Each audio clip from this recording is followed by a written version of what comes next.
Well, thank you. I'm hoping to get some maybe slightly friendlier questions. I'm fearing, given I've already had a little bit of an interrogation from you, that that might not be the case. And I think I understand after the last session my role to put everything you were talking about into global, regional context. And there are two things that occurred to me just while I was listening that I was going to pick up on anyway. And these are the nature of the changes going on around the world are such that for any exporter, for any producer, there are existential challenges now. And that the future of sheep farming, of exporting, of your role as the Northern Hemisphere's largest exporter must be in doubt. And I just say that because everybody's future of trade is in doubt, because the whole trading system is tottering at the moment. We're in some danger. Europe, North America, they're not much in favour at the moment of any kind of imports. They want to produce everything themselves. Now, they also recognise that they can't probably do that. So I don't want to lay it on too thick that you won't have a future at all, but you should be aware that the challenges are huge in nature. I'll come back to that. The second point is this. There's been a naivety, certainly in London, where I'm spending most of my time at the moment, in the government, about the nature of how we succeed in exports. Talk to too many Conservative MPs and ministers, the government of the day, some of the specialists around them, and it's as if free trade is some gift that just gives to you, that all we have to do is have a good product and some free trade deals and everything works. Well, I think you'll know already that's not how the world works. It is a cooperation. You've already mentioned there the Aussies and the Kiwis. The Australians and the New Zealanders, they know that. The reason they've been growing their exports is they have this huge collaboration going on between their industry, their government, across the world and domestically. We've got a long way to go to get there, and you need to be part of that, and you need to be putting pressure on people to get those systems up and running.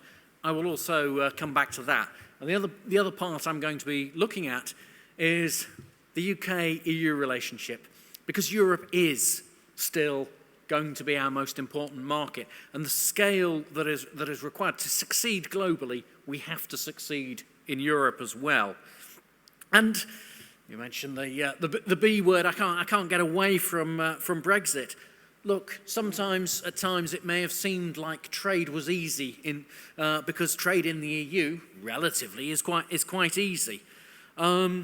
But truth be told, there was never a global age. It was always difficult to trade outside of Europe. We chose, whatever you think of that decision, we chose to come out of that. And so now we have a greater challenge that we have to address. That being said, in my opinion, good products and services find a way through. And that's the positive start I want to give before we go back to all the difficulties, because we can talk ourselves into a great depression about everything that is happening. You've got something of value. The sustainability work is actually of great value at the moment. Really interesting hearing those conversations. But that is what people are looking for in many parts of the world. One of the questions is how to grow and maintain that value, and hopefully a greater understanding, that's what I'm aiming to do, will help that. So, yeah, at the end of the day, it's about making sense of the complex world and then working together to improve that. And I think, from hearing what I'm hearing, that is what's already happening. It's starting to happen in Wales, but it needs to happen a lot more. And that's how I'll come back to it. But I'm going to start by looking at the world of trade. And even for this is my job. My job is to look at the world of trade, what is going on, keep pace, keep understanding it. This year, almost impossible. So much is going on. Most obviously, Russia's invasion of Ukraine, and the severing of trade ties, effects that we've seen for energy prices, although energy prices were already rising before that, the many products that depend on them. And then the spillover. Is China any longer a safe country with which we can do business? And of course, that has huge implications because, one of the concerns, I work with a committee in the House of Lords, one of their concerns is with the Australia and New Zealand trade deals. What if Australia and New Zealand no longer sell lamb to China? What if that becomes a problem? What does that mean for our own sales? These are important questions. The response to climate change, which at the moment is seeing both the EU and the US propose unilateral measures which aren't obviously aligned with what we understand to be global trade rules of the World Trade Organization. These are the EU's Carbon Border Adjustment Mechanism and the US Inflation Reduction Act. Now, they're not to do with, at this stage, lamb exports. But that's potentially the slippery slope that we're on into a world where we don't have one set of trading rules. The tensions potentially between the EU and the US that mean that we fragment in terms of trade rules. There's talk of EU-US trade wars as much as there's talk of UK-EU trade wars. It probably won't happen, but one of the things that's being written about a lot at the moment is an age of sort of fear, that countries are fearing trading, and that's not good for a trading nation like the UK. Politicians increasingly talk of trade and globalization as a problem, and that national production is their answer, or that they need to subsidize more. That's not a great place for us to be in either. Now, I think there still will be trade. I mean, we can look at that and be worried, but I don't think trade goes away. Our phones are still going to be made in China. Food is still actually going to travel around the world. But clearly, there are going to be changes as a result. And there's a UK angle to this as well, that the UK government sometimes seems to be so out of line with this, that are we in danger of a UK government that kind of ignores what's going on, that leaves us just to import everything, but we struggle to export because other markets are closing their markets. There's a risk there. I'm not sure it will happen, but we need to be aware of that, and we need to make government aware if they're not already. We briefly touched on inflation, the cost of living. I mean, these are becoming huge economic issues, and frankly, a recession seems to be on the way. We don't know of what length. At the moment, economists are hoping it won't actually be a long and deep recession. We hope that that's the case. Growth was already a problem, so that's an issue as well, and obviously climate change and how we respond to that, what measures are put in place, that is becoming a really huge policy issue across the board. Okay, those are some of the big trends. So what, though, I don't just want to leave it there. You know what the big trends are. But what do I think is going to happen? What are my colleagues saying is going to actually happen? And I think the first thing is, I laid out the gloomiest projections on trade. I don't think it will be that gloomy. I think some of you will recall that it was pretty hard to trade 40 or 50 years ago. I mean, I'm drawing on the conversations I've had. I wasn't trading 40 or 50 years ago, although despite my age, sadly, 30 years ago, I might have been involved in some work of that nature. Globalization will continue, but because so much is driven by consumer demand and by globalization, by the fact that people do want to have the best products. But for the first time since 1945, trade is not going to get easier. We've had this situation where successively we've been trying to make trade easier. We can sell things around the world. New markets opened up. We were selling things to China, which would have been unbelievable in 50 years ago. It's now not going to get easier. And one of the reasons it's not going to get easier, number two on this, is that rules are going to become fragmented and nationalistic. Now, you may already think, those of you who, if anybody was involved in that first consignment to the US, or will be involved in the future, don't believe the US is an easy market. I spent 3 years trying to negotiate a trade deal between the EU and the US between 2013 and 2016. The US, they have a lot of rules, as do Europe. And if there's no longer a single overall WTO system, which may be the case, it's going to get harder. You're going to have to meet a lot more different rules. And one of the factors that will drive decisions on exporting will be what rules the UK can easily meet, what rules UK producers can easily meet. And one of the important things for the UK will be to maintain that notion of quality, because that will be important in driving exports. I already mentioned climate change will become one of the dominant global challenges of the coming years. And the transition to a net zero economy has a much greater impact, I think, than most people are expecting. It has the potential to come at a high cost. People are already talking about whether that is too much of a cost. But it is going to be there as a big issue. Clearly, natural food products should be helping in that transition.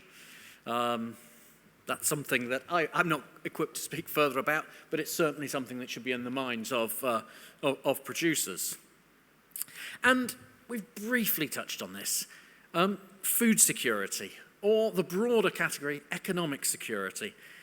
If we're entering a phase of global instability, then that's what countries are beginning to think about. Now, we're a bit behind again in the UK. I've been speaking a little bit with policymakers in Japan, and they're really big on this notion. How do we make sure we are secure economically in all the ways that entails? And food will be part of that.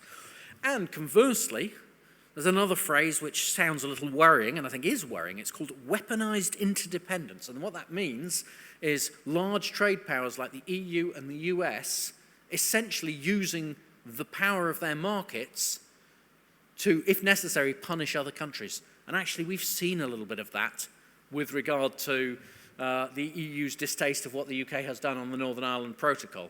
We're at risk from that as well. So we need a government that is going to be looking more at economic security. That's mostly bad news, but there are opportunities within it. And I think it's never the case that a global situation is all gloom, although I'm looking around the faces and thinking, oh my God, I've depressed everybody already here. Challenges, but they can be overcome, I think. Let's talk about relations with the EU, because we actually should have had one step ahead of everybody else, because whatever you think about Brexit, whether you voted for it, against it, actually we were an early adopter of the idea that perhaps we didn't want exactly the model we had of globalization and free trade. Perhaps we did want something different. In recent history, we were the first to put up trade barriers that others are now thinking of doing. That was exactly what we did with regard to the EU. And that, for me, that makes it stranger that we've been unable to grasp the changes that have meant to the UK since then and are still not quite coming to terms with them. Not in terms of refighting the 2016 referendum. I struggle to see why people are still doing that, but apparently that's still a big issue for a lot of people. But of recognising our place in the world is now different. We're no longer part of an EU, part of one of the world's large trade blocs. Instead, we're independent. We have to find our own way. Now, many of you would possibly think that in the face of such global challenges, it's quite reckless to open our markets to New Zealand and Australia without any great care in the world, and not least when we've undermined our own access to nearby markets, and the EU may well be on the way to signing those free trade agreements with the same countries. To which I can say, yes, that is an issue. That is an issue we need to be aware of. The EU has signed a trade deal with New Zealand, which did not give New Zealand any greater access of lamb than they had before, but they already had a huge amount. But the one to watch out for is Australia. Australia do not have a great amount of access at the moment to the EU for lamb. And I doubt that Australia will sign a trade deal with the EU unless that changes. And it is expected that trade deal will be signed next year. And that seems to me that is a big issue to be aware of and to start work with the UK government, because if the EU says, okay, we'll give Australia extra lamb quota because what's the worst that could happen? It will displace UK lamb. That's clearly a factor for all of us in this room. That must be a concern. And it must be a concern. Are we monitoring closely what access Australia might get? Will they get any, for example, reduced veterinary controls? And are we going to make sure that whatever Australia gets, we upgrade our deal accordingly? Because we do need to be looking at that. And that's something that we should be lobbying the UK government for now. And I think that what I look at when I look at the UK government actions is, are they thinking all of this through? Often the UK government talks about the opportunities available through Asian markets, through the Trans-Pacific Partnership. And perhaps there will be opportunities, but are they going to come at a level playing field? Is there a level playing field for you in comparison to Australian producers? It's not clear that the UK government is concerned about that, and it should be. There's a balance to be struck. There's always a balance. It's very rare that farmers are actually happy with their government, so you only need to look at Brussels for that. But it is a balance. It's a balance to be struck between producers and consumers. It's a challenge every government faces. I just worry that this government hasn't really thought all of that through, and that therefore it is the job, I'm afraid, of HCC and others to work with government to make them understand those challenges.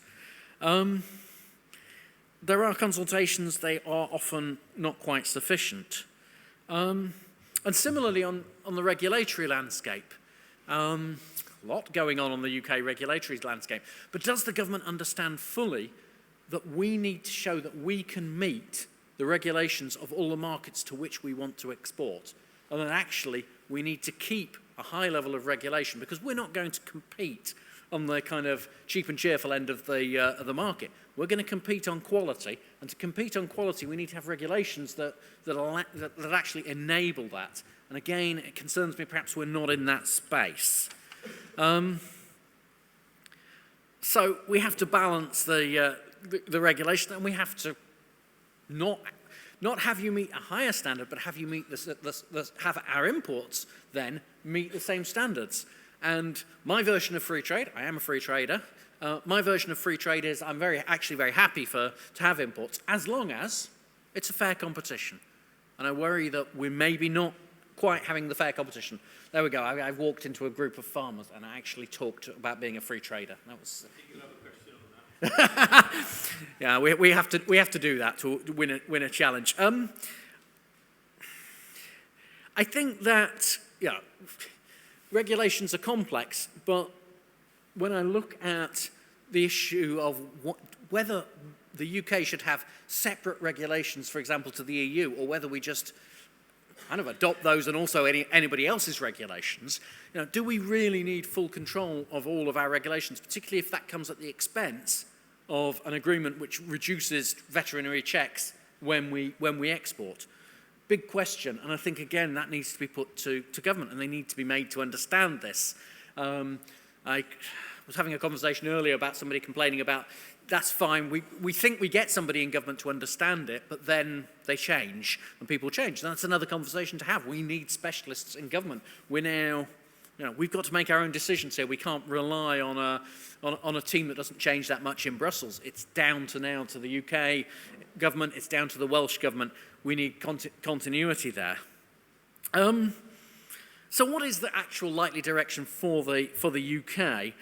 Actually, the global Britain push is slowing, and European relations are just starting to come back to focus. I think that even within those in the Conservative Party who wanted to push for the hardest possible Brexit, I think some of them are now understanding that maybe we've gone a little bit too far. Well, certainly they're not going to rejoin. I don't think there's any question of going back into a customs union, a single market, for quite a long time. But I think there is a thought that perhaps we should work a bit harder in two particular areas, both of which are relevant, I think, in this room. One is access to labour and what we do about labour policy, immigration, visas, various things around that. And the second one is around veterinary agreement. Can we get one of those? And I think that if not this government, I certainly think that a successor government will make those priorities. And if you like, that may help to stabilise relations with the EU. And I also think that the prospects of resolution of issues around the Northern Ireland Protocol are reasonable. I don't think this government actually any longer wants any kind of trade conflict with the EU, thank goodness, because, to be honest, our agricultural produce would be one of the areas targeted. But I think now they've come to the view that's not a good idea. So big reason for quite a big sigh of relief on that. So it may not be a huge step change that we can expect in the next couple of years, but I feel now it's not going to get worse, and that at least provides a basis for planning and for maintaining market share in Europe, which is crucial. I think it's also important to recognise, though, some of you will like Europe, some of you will not like Europe. One of the things, I spent a long time in Brussels, and the longer you spend in Brussels, the more you realise that they're horrible negotiators. They're never going to be nice to us.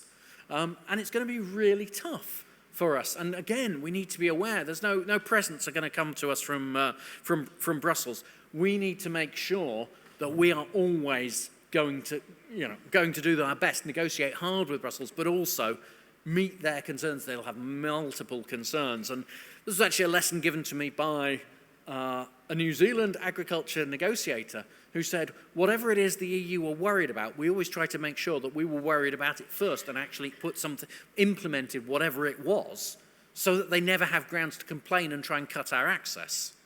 And that's something we need to think about. And again, I think the UK government and the Welsh government, I think, will get there slowly, but could perhaps be encouraged to get there a little bit more quickly.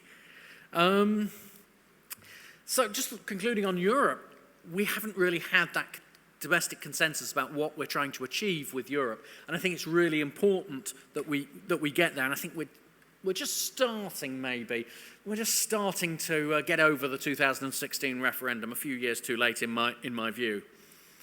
And just thinking about that example, that New Zealand specialist, brings me on to the final area to talk about, which is Welsh Lamb, and how governments need to work together with industry, with yourselves, to actually maintain and grow exports into different markets.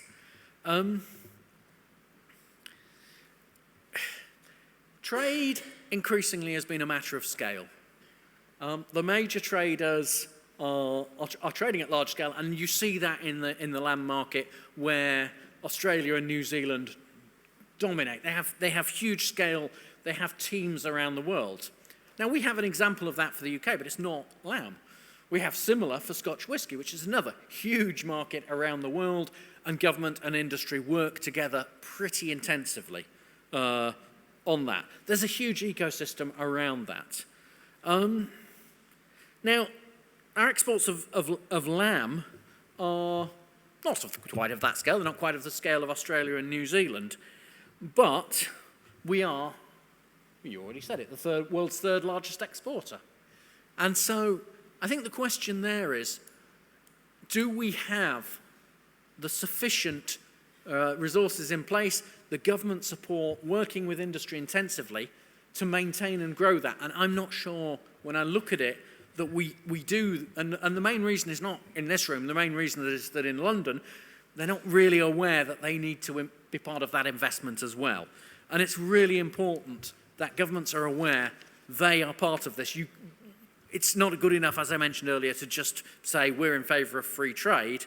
We need to make sure that our entire market, various of our government apparatus, is set up for export as well as for domestic production.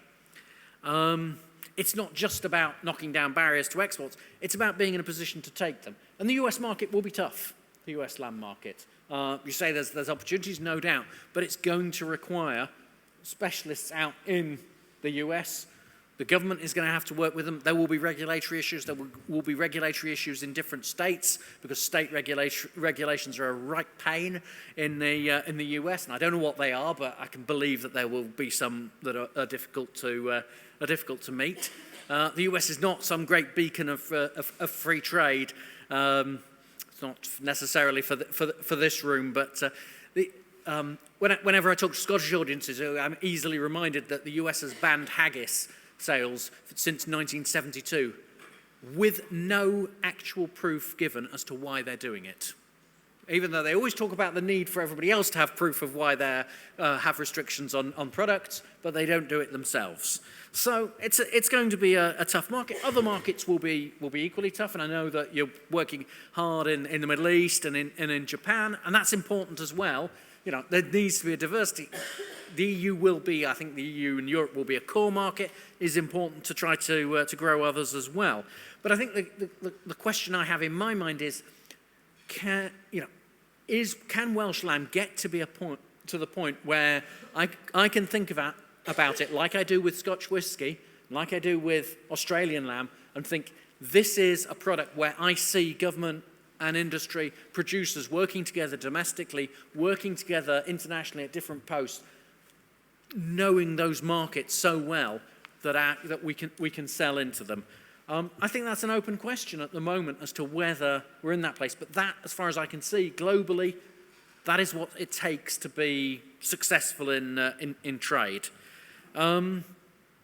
Right now, the UK government is probably happy to rely on the world to feed us. But I think that there are economic security imperatives, sustainability imperatives that would say that's not the right approach. And I think that future governments will change their mind on that. So I think there is an opportunity here to say, Welsh Lamb is part of the answer. It's part of the answer to domestic production. It's part of the answer internationally. And this is how we need to do it. We need to do it as a collaboration. Here are the markets we need to be doing it in.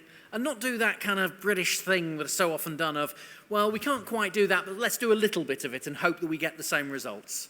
Doesn't work in trade. I've seen it too often. We need to go all in on this. And we need to do that really fairly soon.